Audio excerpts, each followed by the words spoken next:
Major U.S. cities shut down to stop the spread of the WuFlu.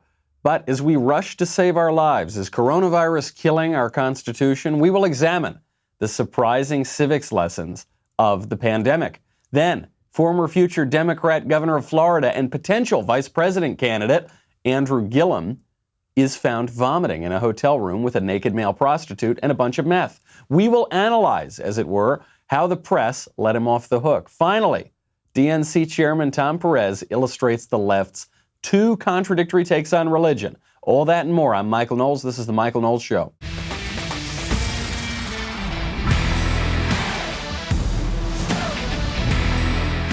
All right, what's the latest with our pandemic that we've got running around all of our cities?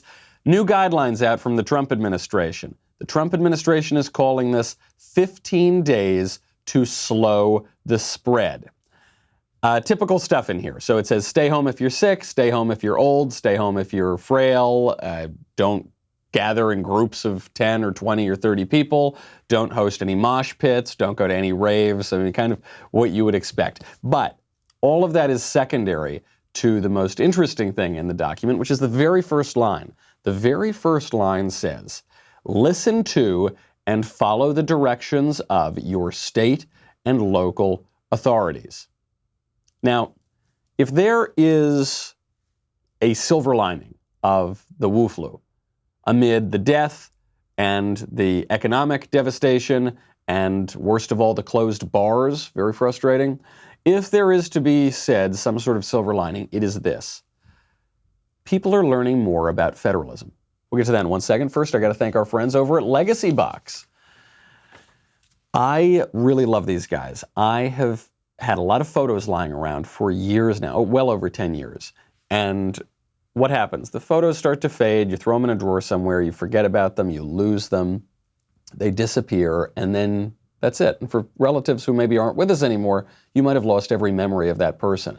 Legacy Box is a way for you to easily and affordably digitally preserve your past. And it's unbelievably easy. You just pack it up and send it over. And then you receive perfectly preserved digital copies on a thumb drive, DVD, or the cloud. I love it. I just did it with a lot of photos of relatives of mine who are no longer with us. I'm so grateful that this exists. You can get started today on preserving your past. Go to legacybox.com/Knowles, Knowles, to get an incredible 40% off your first order. Buy today to take advantage of this exclusive offer. Send it in when you're ready. That is legacybox.com/Knowles, Knowles. Save 40% while supplies last. They're actually learning more about our federal system of government. Molly Jong-Fast, who is a liberal who is all over Twitter, and she writes for the Daily Beast, I think. She writes for The Bulwark. She tweets out, quote, "So the states are basically governing themselves because our president doesn't know how to president at all?" Are you going to tell her or should I? Maybe, well, I think a lot of people actually already told her this on Twitter. The states are basically governing themselves because we have a form of government called federalism. So whether it be during a pandemic or whether it just be during a regular Tuesday, the states, at least theoretically, are supposed to mostly govern themselves because we have a federal system of government. Actually, it looks like the president knows very well how to president because the federal government in Washington, D.C. is not supposed to make every single decision for how we run our lives. Actually, it's supposed to make very, very few of those decisions. It took a worldwide pandemic to get liberals to read the Constitution.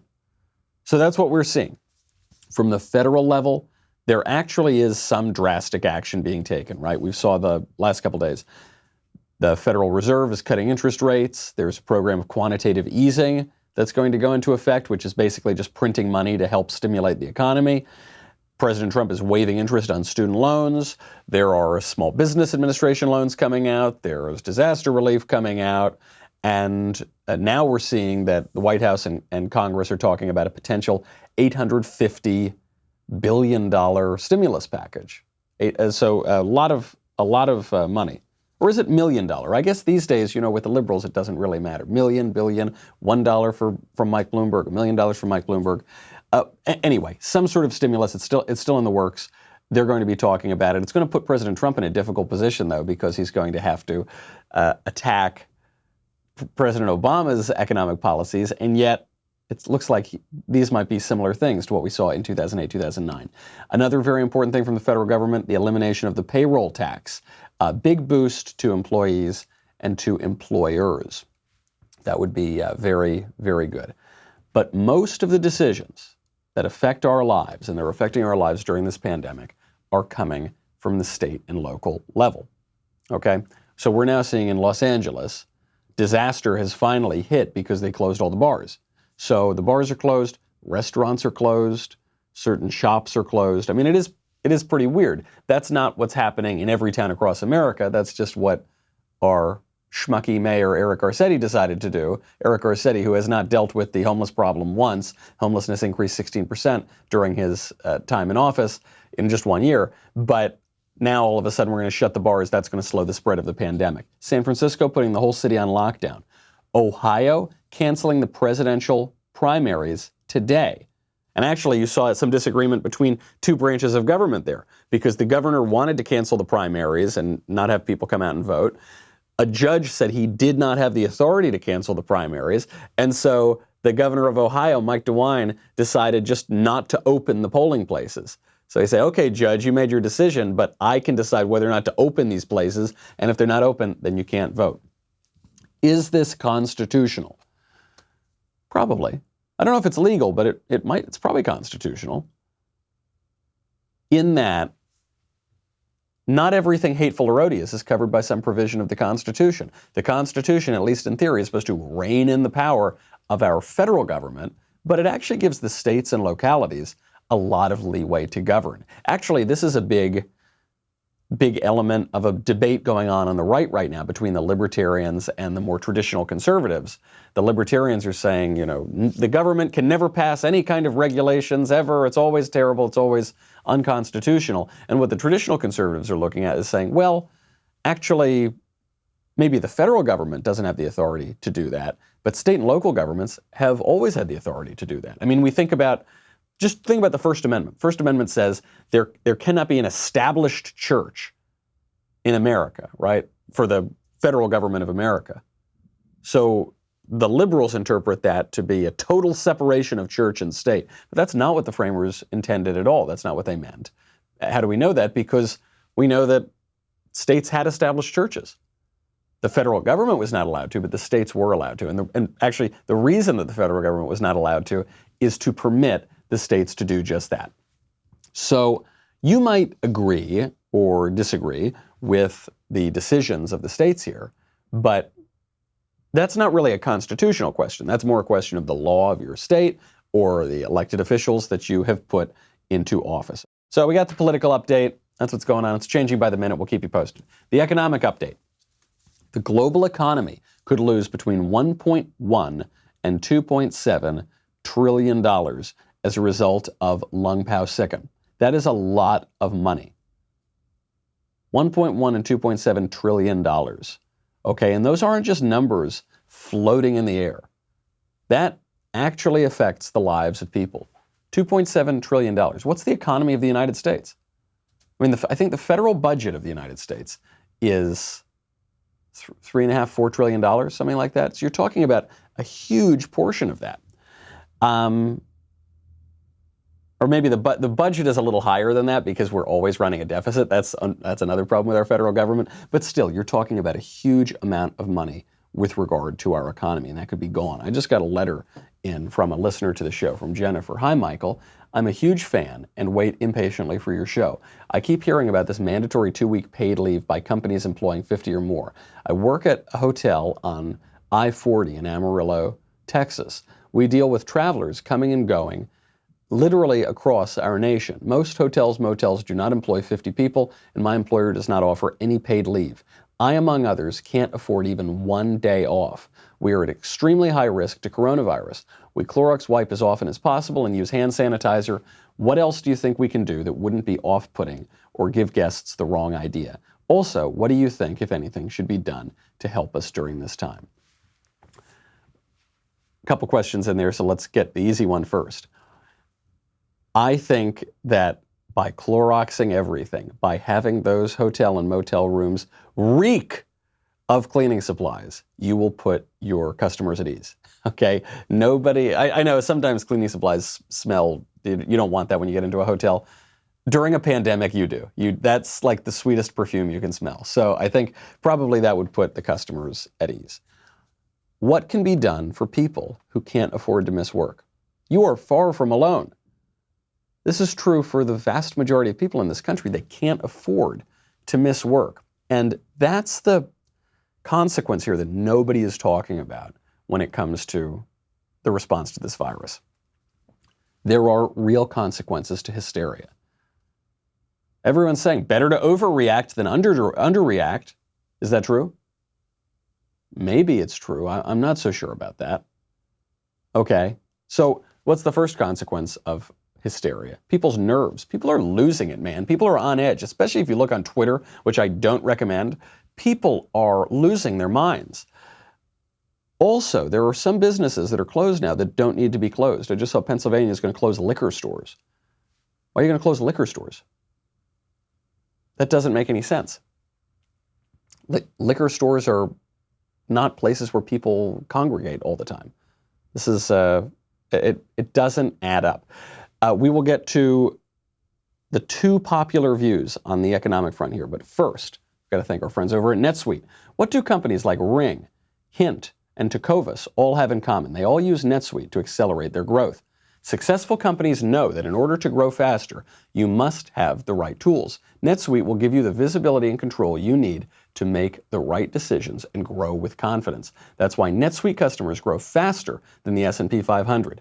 NetSuite is the world's #1 cloud business system, trusted by more than 19,000 companies. It's the last system you will ever need. NetSuite. Business grows here. It is one of these things that happens all the time when businesses are starting out. They don't know their numbers, okay? They've got different systems. They're not talking to one another. Get NetSuite. You will thank me later. Schedule your free product tour right now and receive your free guide, 6 ways to run a more profitable business at netsuite.com/Knowles, Knowles. That's netsuite.com/Knowles, Knowles. What is it? Say it to me again, netsuite.com/Knowles. So you've got businesses closing now that don't need to close. There's a cost to that, okay? We're going to lose $1.1 to $2.7 trillion out of the global economy. That's gone. That just disappears. It's not like you get to bring that back later. Okay, that's gone.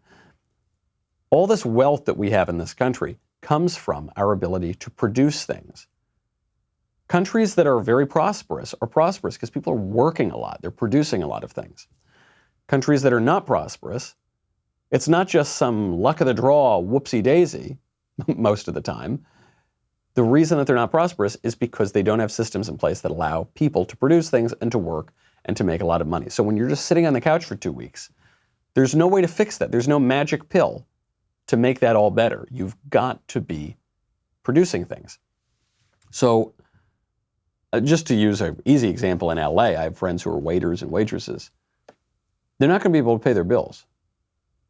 Maybe they'll get a payroll tax, maybe that'll help, maybe they'll get unemployment, but it's going to be very difficult to pay their bills. There are 2 popular opinions on this, both of which are wrong and demagogic, but they're very popular. There's one view, we can call it the political viewpoint.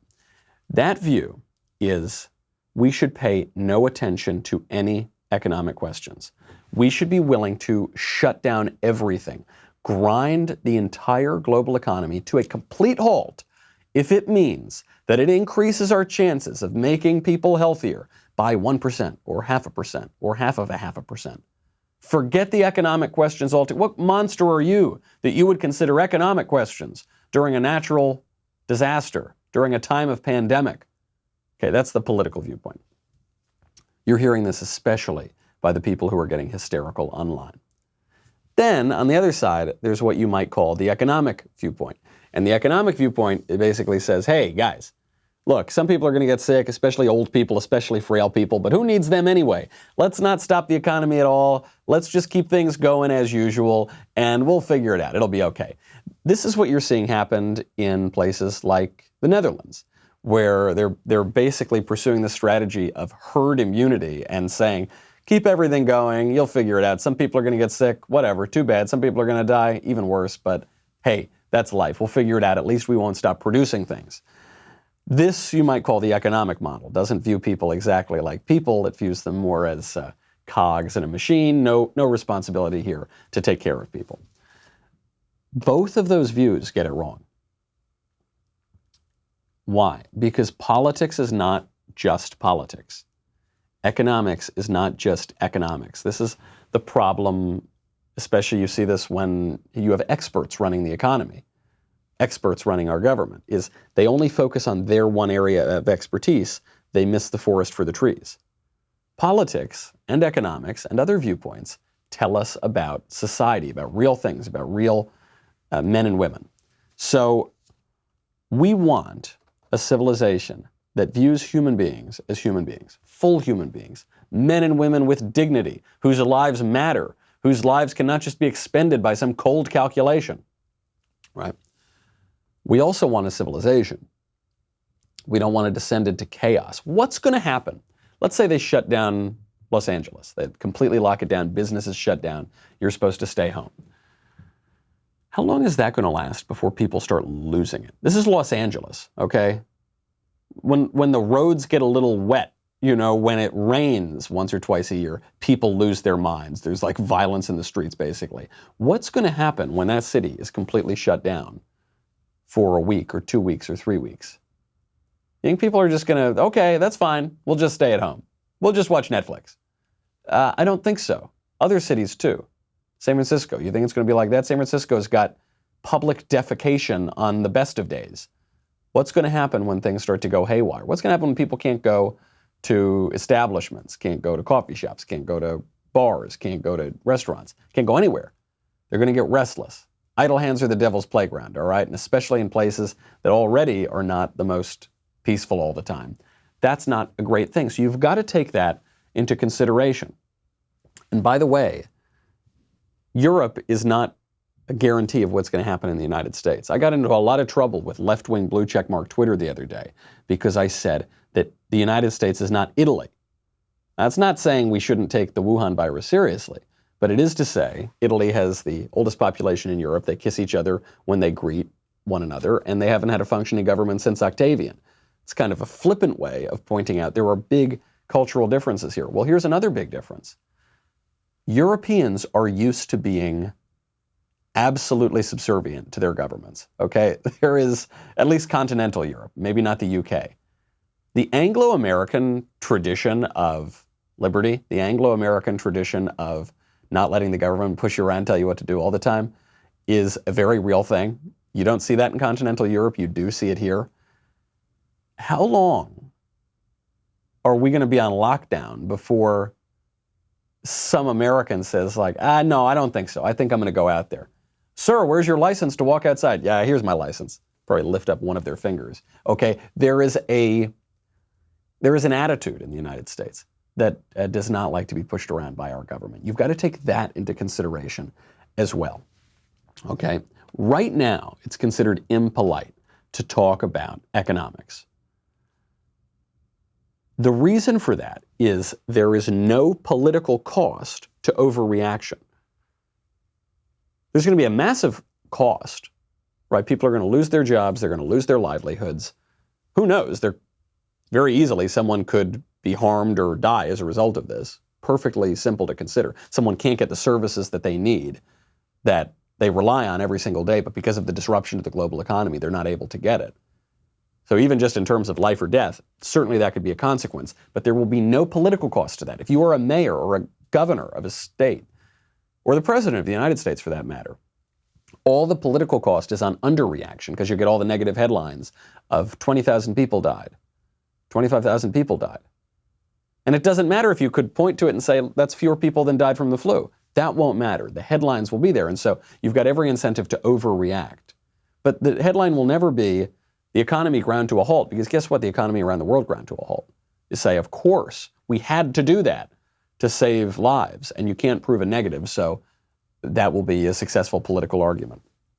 But just as we should avoid an emotional response when it comes to panicking or not panicking, that was our show yesterday, hysterics aren't helping. Just as we avoid an emotional response there, so too we should avoid an emotional response when it comes to simplistic answers here. All right, these are very complex questions, and we should not entirely ignore the political side. We should not entirely ignore the economic side of things. We've got to take them as a whole because they're all part of the same question, which is of society. Now, there is one simple question in all this. The question is, what do we call this virus? What do we call it? President Trump had an answer yesterday. He tweeted out a reference to the Chinese coronavirus. Okay, Trump has been doing this the whole time. So yesterday he tweets, the United States will be powerfully supporting those industries like airlines and others that are particularly affected by the Chinese virus. We will be stronger than ever before. And the left, they're furious about this. They say, how dare you call it the Chinese virus? What, just because it's a virus that comes from China, it's all of a sudden it's Chinese? Yeah. That's true. They say that's racist. That's xenophobic. Oh, the letters, I'll show you, the tweets, the messages, the emails that I've gotten from left-wingers who are irate that I would refer to the Chinese virus or the Wuhan virus or anything that talks about the origin of this illness. They have short memories because if they could remember even back a week ago or 2 weeks ago, they would see that President Trump and I were simply taking our cues from the mainstream media. At least 6 people have died from the Wuhan coronavirus. The Wuhan coronavirus has now surpassed the 2003 SARS outbreak in the number of lives it's claimed. They're under quarantine out of concern that passengers and crew were exposed to the Wuhan coronavirus. And this breaking news just into CNN. The official death toll from the Wuhan coronavirus in China's Hubei province has now risen to 780. Having to deal with it, the total number of deaths from the Wuhan coronavirus, it's now surpassed the SARS outbreak from 2002, 2003. Spreading fast as the number of confirmed cases of the Wuhan virus continue to surge. In a matter of days, Dr. Li Wenliang went from treating patients to becoming one. The 34-year-old ophthalmologist diagnosed Saturday with the Wuhan coronavirus. We have new information about how the Wuhan coronavirus is spread. The Wuhan virus, which originated, as we know, in Wuhan, China.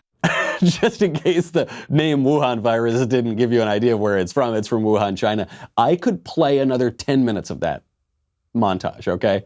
That's just like 50 or 55 seconds. I could go on and on and on. Everybody was calling this the Wuhan virus, the Chinese virus, the whole mainstream media. And then a bunch of cynical leftists decided, wait a second, this might be an almost plausible opportunity to baselessly smear our opponents as racists, like we usually do.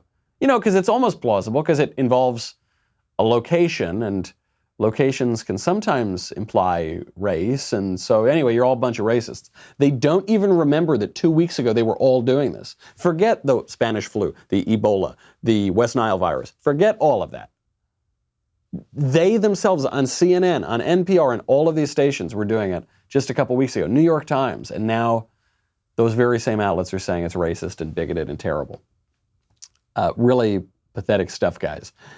It shows you how the left is willing to exploit any little thing. And when they tell you that Trump and conservatives are not taking this seriously, play them that clip.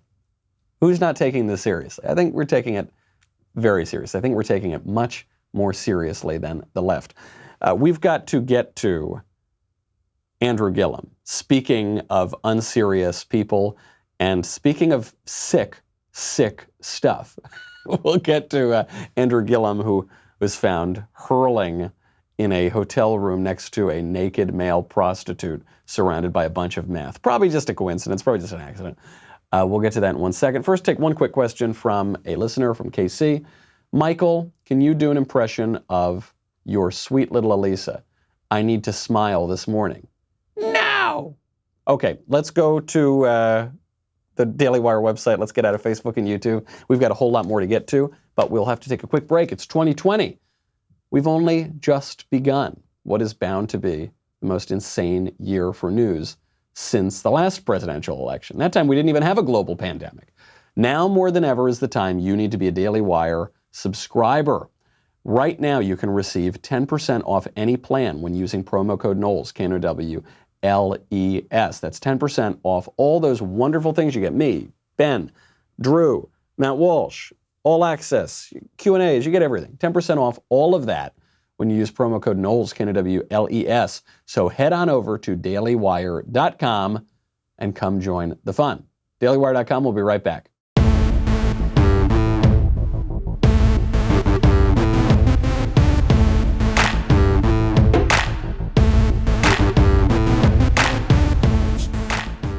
All right, Andrew Gillum. Poor Andrew Gillum. What happened? The former future governor of Florida, Andrew Gillum, found vomiting in a hotel room surrounded by a bunch of meth and a naked male prostitute who worked for rentmen.com. It's like it might as well be from illegalsex.com. I am committing a crime.com. Not a great look if you are in politics, or even if you're not in politics. You don't want to be found hurling by the police surrounded by a naked gay prostitute and drugs. Gillum's story is that he went to a wedding. Okay, he had a little bit too much to drink. Look, you and I, we know this. We know what happens. You go to a wedding, right? You have one or two, a few too many drinks maybe. And then next thing you know, you wake up in a hotel room next to a naked male prostitute and a bunch of meth. How many times has that happened to us? So that's his story. Never touched the meth. Who was that guy? I don't know who that naked male prostitute is. Mind you, Andrew Gillum is married with 3 kids. Married to a woman. I know that these days you have to specify that. Married to a woman with 3 kids. So really, really bad look. The guy just signed on as a CNN contributor. Unfortunate. I'm not bringing this up to dunk on Andrew Gillum. At least that's not the only reason I'm doing it. He was a really unlikable candidate for governor. He was one of these people who was insinuating that the election might be rigged and fixed. He was really awful, and I'm glad he lost his election, especially now that we know who he is. The reason I bring it up is this guy was still being talked about as a potential vice presidential candidate. Because Democrats always do this. If you lose, you win. Somehow. I don't know. You lose up. Stacey Abrams lost the Georgia governor race. Now she is still seriously being considered as a vice presidential candidate. She's like a top-tier vice presidential candidate. Beto O'Rourke loses the Texas Senate race. Then all of a sudden, he's the Vanity Fair cover glossy photo candidate for president. Andrew Gillum, same thing. Politico ran this story. Another Democrat gets a 2020 look, Andrew Gillum. This was just about a year ago they ran it. The Florida Democrat got a standing ovation at a closed-door DNC meeting. Even in defeat, Democrat Andrew Gillum is proving to be one of the winners of 2018. The former Tallahassee mayor is parlaying his razor-thin loss in the Florida governor's race into a role in the 2020 presidential primary as a kingmaker, or perhaps even a candidate himself. Wow. Man, that guy's going to go places. Daily Beast. Daily Beast reported that Elizabeth Warren, remember her, she was considering Andrew Gillum to be her vice presidential running mate. Probably not anymore. Here is the Andrew Gillum statement. Just think, if you were found in a hotel room, puking, naked prostitute next to you, male prostitute, meth on the floor, what would you say? Probably nothing is what you would say. Gillum releases a statement, quote, "This has been a wake-up call for me. Since my race for governor ended, I fell into a depression that has led to alcohol abuse. I witnessed my father suffer from alcoholism, and I know the damaging effects it can have when untreated. I also know that alcoholism is often a symptom of deeper struggles. I will be stepping down from all public-facing roles for the foreseeable future." He apologized and asked for privacy. What a terrible statement. What a garbage, shameful statement. I would be more than happy. Frankly, I'd be more than happy to skip over this story if the guy's statement took any responsibility whatsoever for his actions, or owned up to the fact that he did these things, or acknowledged the naked prostitute next to him, or owned up to the fact that maybe he had something to do with the meth that was on the floor. He insists, I never done meth in my life. I don't know what meth looks like. I don't know what it is. Instead, he refuses any and all responsibility. This has been a wake-up call for me. Oh, good, you got a wake-up call. That's a good thing. Wow, you're so observant. You're so self-aware. Wow, you're taking responsibility, right? Because it's a wake-up call, so you're waking up. Since my race for governor ended, I fell into a depression that's led to alcohol abuse. It's not that he went and hit the bottle. It's not that he betrayed his wife and kids. No. He's a victim. He's a victim of losing the race for governor, and he fell. He just fell. Whoops, I tripped into alcohol abuse. I witnessed my father suffer from alcohol abuse. Oh, he had a bad childhood, I bet. That's another reason he's a victim. Total victim, no responsibility. He knows the damaging effects alcohol can have, but he fell into it. Just happened. He fell into the naked male prostitute on the floor. He fell into the bag of meth on the floor. Oh, whoops, whoopsie daisy. Could happen to anybody. I know that alcoholism is often a symptom of deeper struggles. Oh my God, he's got deeper struggles, and you have the audacity to even read about this story? How awful.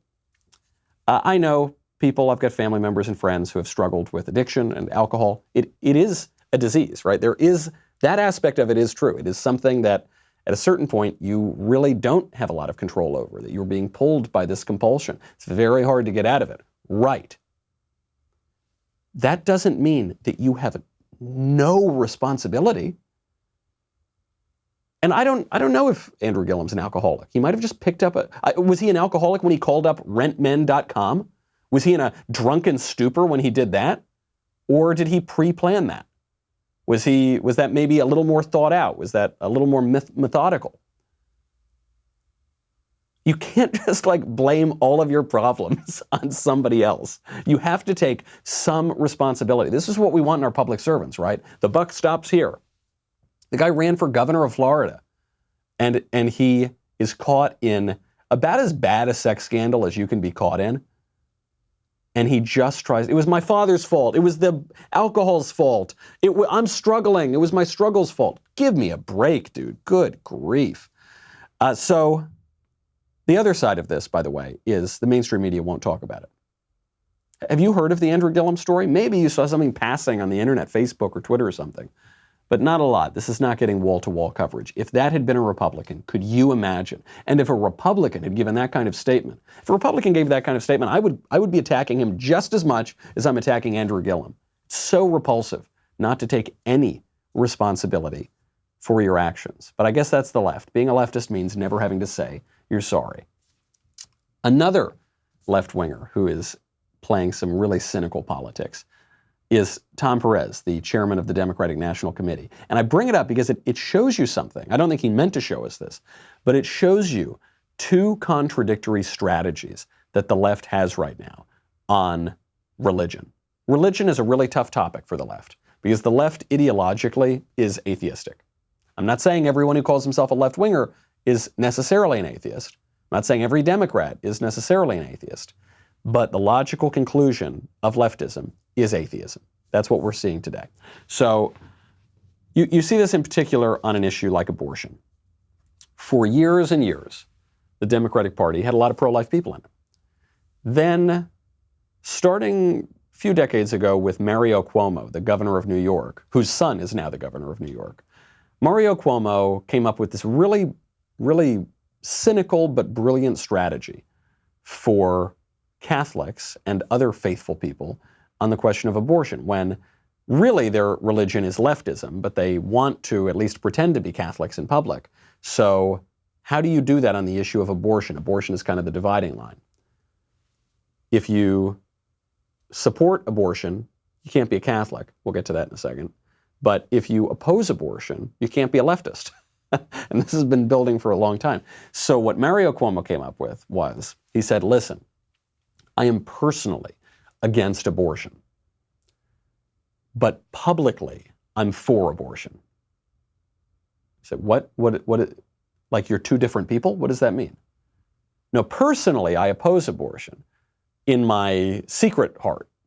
But in everything that I do and in my role as governor, I'm very pro-abortion. You say, well, then doesn't really matter a lot to me if you're personally against abortion because it doesn't have any effect in the real world. But anyway, they got away with this for a long time. That led to then the next stage of the Democrat relationship to abortion, which was Hillary Clinton, who said, I think abortion should be safe, legal, and rare. So wait a second, that doesn't make any sense. Safe? Abortion is never safe because it always kills somebody. So that's off the table. Legal. Why should it be legal? Well, I guess the only reason it should be legal is if it's not morally similar to killing somebody, which we've, by the way, already established that it is. But if it's, let's say that it's not, somehow abortion is not what abortion is, then okay, I guess it can be legal because it's not morally similar to killing somebody. But then why should it be rare? So if it doesn't have moral gravity to it, if it's just like getting your tonsils out, then it should be legal, and there's no reason for it to be rare. If it should be rare, then it shouldn't be legal, because the reason it should be rare is that it's killing somebody. It never made any sense, but anyway, it got a lot of approval from the chattering class. It allowed left-wingers who struggled with this religion question to convince themselves that it was possible to be, say, Christian and support abortion, which it is not, which we will get to. Now they're past that. 2017, Tom Perez said, supporting abortion as a Democrat is non-negotiable. He said pro-lifers are not welcome in the Democratic Party. So Cardinal Dolan, who is the cardinal in New York, who tries to have a nice relationship with people of both parties. He's not a bomb thrower. He's not an arch conservative, to put it mildly.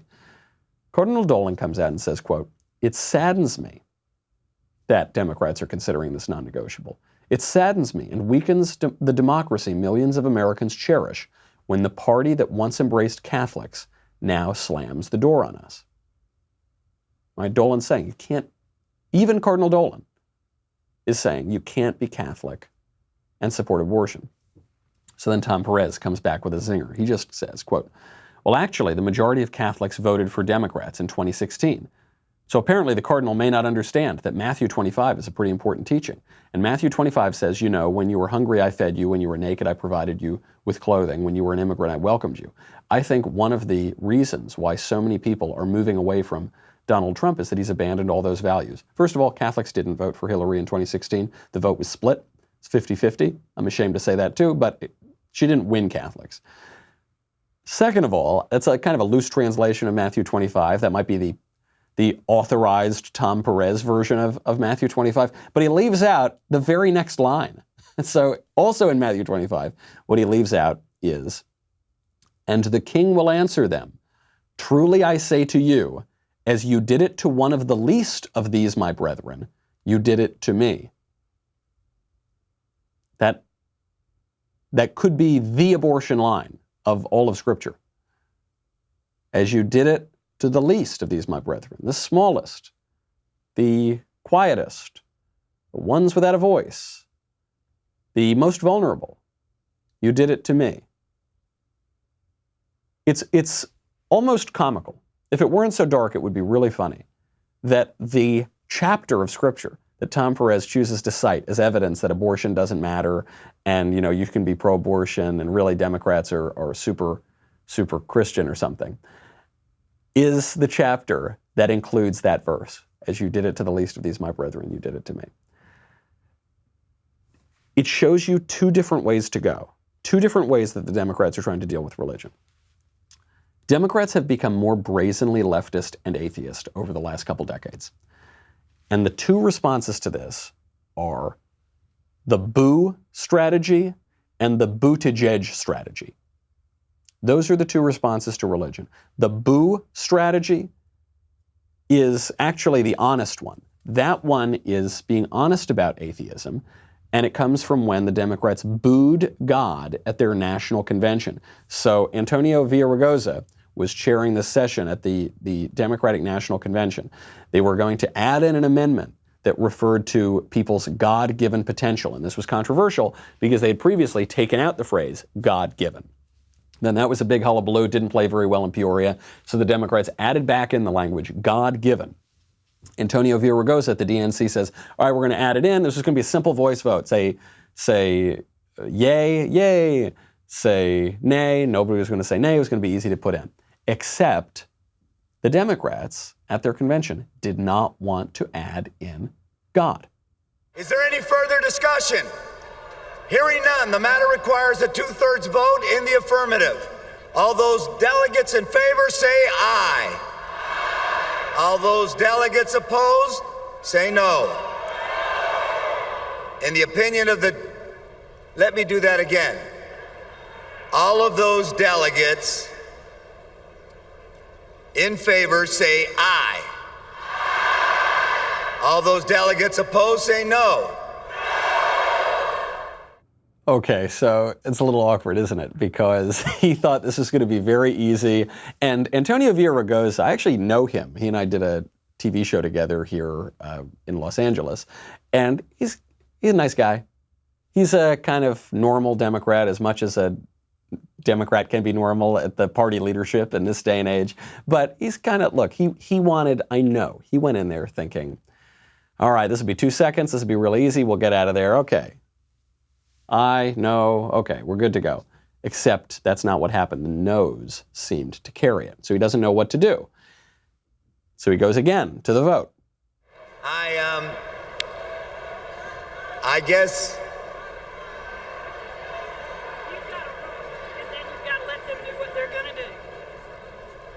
I'll do that one more time. All those delegates in favor say aye. All those delegates opposed say no. In the opinion of the chair, 2/3 have voted in the affirmative. The motion is adopted, and the platform has been amended as shown on the screen. Thank you very much. And there's the boo. You can hear it because, I mean, it's obviously hard to pick up on these microphones, regardless of whether you think the ayes have it or the noes have it. Certainly it was not the case that 2/3 of people voted to pass that amendment. And what was the amendment? The amendment was to add God back into the Democratic Party platform. They didn't get their way, and they booed. They booed God. The boo strategy is honesty. Okay, the boo strategy is, yeah, we're atheists. We might have vague notions of the supernatural, because, listen, people think that the religious are the most superstitious people on earth. Actually, the religious are the least superstitious people. It's the people who pretend they don't have religion. They're the most superstitious. They got the chakras and the crystals and the astrology, and they go into all sorts of weird stuff. So, as just a matter of practical religion, traditional religion, the boo strategy is, we don't have that anymore. The other strategy is the Buttigieg strategy. The Buttigieg strategy is where you pretend to be a believer, but you actually openly contradict orthodoxy and scripture at every single turn. You constantly warp scripture to mean the opposite of what it plainly says and what people have said that it says for all of human history. He did this, again, on the issue of abortion. Pete Buttigieg was on a radio show called The Breakfast Club, and they said, you know, man, how are you going to square the abortion issue with how you're always prattling on about faith? And he says, well, actually, you know, there's a lot in scripture that says we should kill a lot of babies.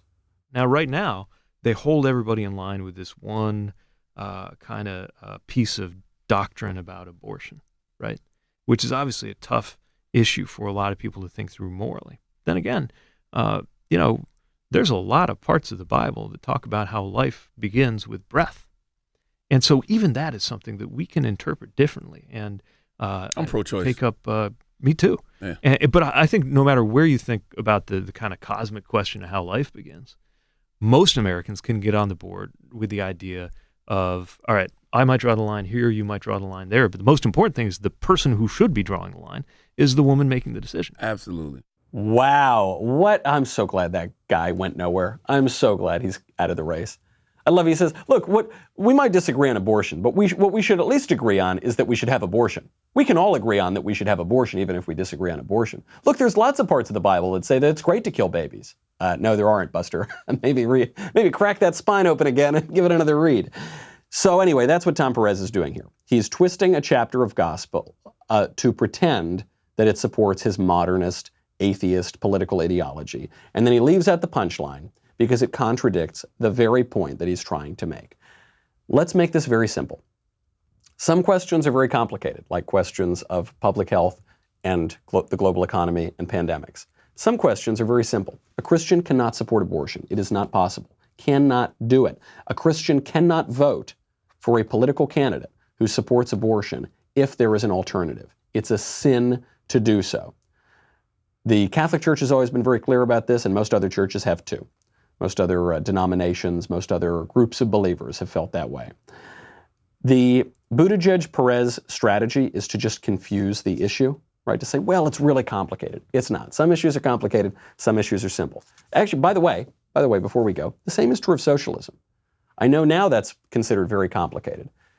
At least, I speak as a Catholic. The Catholic Church has always been very clear that socialism must be completely rejected.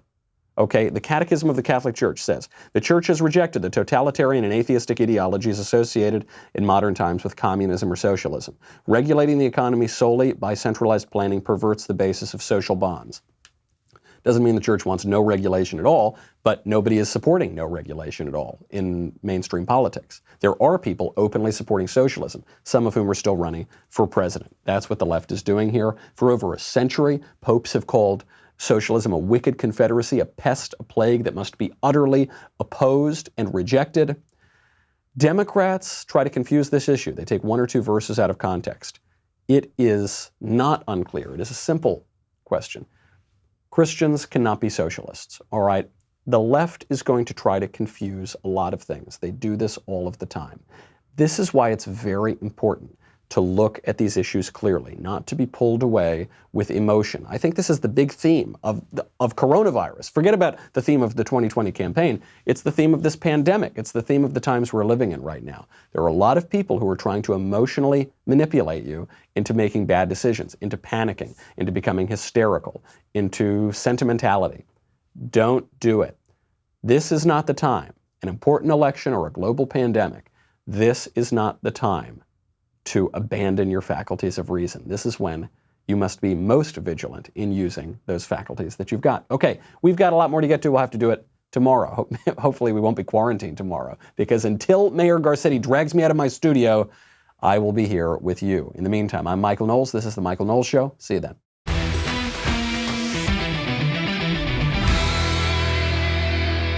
The Michael Knowles Show is produced by Ben Davies and directed by Mike Joyner. Executive producer, Jeremy Boring. Supervising producers, Mathis Glover and Robert Sterling. Technical producer, Austin Stevens. Assistant director, Pavel Wadowski. Editor and associate producer, Danny D'Amico. Audio mixer, Robin Fenderson. Hair and makeup, Nika Geneva. Production assistant, Ryan Love. The Michael Knowles Show is a Daily Wire production. Copyright Daily Wire 2020. If you prefer facts over feelings, aren't offended by the brutal truth, and you can still laugh at the insanity filling our national news cycle, well, tune in to The Ben Shapiro Show. We'll get a whole lot of that and much more. See you there.